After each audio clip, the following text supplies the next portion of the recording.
गढ़चिरौली जिले के अहेरी विधानसभा क्षेत्र में वन अधिकार धारकों को राहत दिलाने के लिए विधायक धर्मराव बाबा आत्राम ने अहम समीक्षा बैठक की। आलापल्ली में आयोजित इस बैठक में वन विभाग, राजस्व विभाग और भूमि अभिलेख विभाग के अधिकारियों को निर्देश दिए गए कि वन विभाग अधिकारी अधिनियम 2006 के तहत पात्र लाभार्थियों की जमीन का 7/12 रिकॉर्ड और अन्य आवश्यक दस्तावेज निर्धारित समय सीमा में तैयार किए जाए।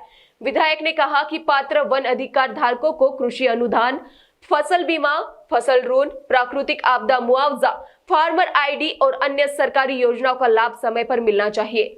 इसके लिए विभागों के बीच बेहतर समन्वय जरूरी है। बैठक में तीनों वन विभागों के लंबित मामलों की समीक्षा की गई और अधिकारियों को निर्देश दिए गए कि किसी भी पात्र लाभार्थी को सरकारी प्रक्रिया में देरी के कारण परेशानी ना हो तथा सभी मामलों का जल्द से जल्द निपटारा किया जाए।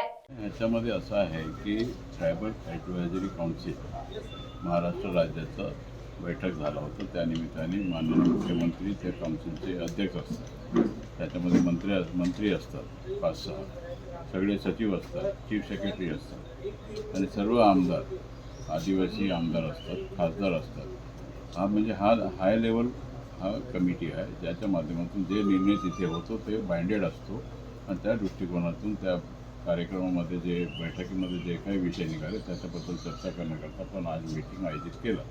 आणि त्याच्यामध्ये मुख्य म्हणजे आपल्याला जे वनपट्टेचा धारक आहेत, जे शेती करत आहेत लोक, त्या लोकांचे जे पट्टे देणे आहे त्या बैठकीमध्ये ठरलं की 7/12मध्ये ज्या लोकांचा नोंद असेल असे लोकांना एका महिन्याच्या आतमध्ये कंपल्सरी कोणत्याही परिस्थितीमध्ये revenue secretary, forest secretary, tribal secretary हे तिघे बसून कोऑर्डिनेट करतील आणि लोकांना पट्टे देण्याचं काम एका महिन्याच्या आतमध्ये झालं पाहिजे।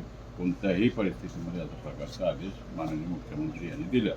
त्याच्यानंतर दुसरा जे विषय होता की जे लोक ज्यांच्याकडे काहीच आधार नाही, काहीच कागद नाही, काहीच नसेल त्यांच्याकडे, तर हे सुद्धा आपल्याला मोका पंचनामा करून चौकशी करून त्या लोकांना सुद्धा 6 महिन्याच्या आत हा विषय संपला पाहिजे। त्या लोकांना सुद्धा पट्टे देणे गरजेचं आहे। हे सुद्धा तिथे त्या मीटिंगमध्ये मान्य करण्यात आलं आणि त्या दृष्टीने तशा प्रकारचे आदेश माननीय मुख्यमंत्री यांनी दिले।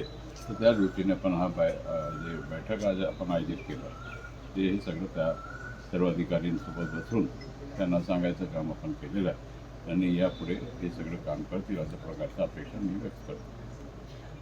NTV 24 के लिए गढ़चिरौली से सेवा पवार की रिपोर्ट।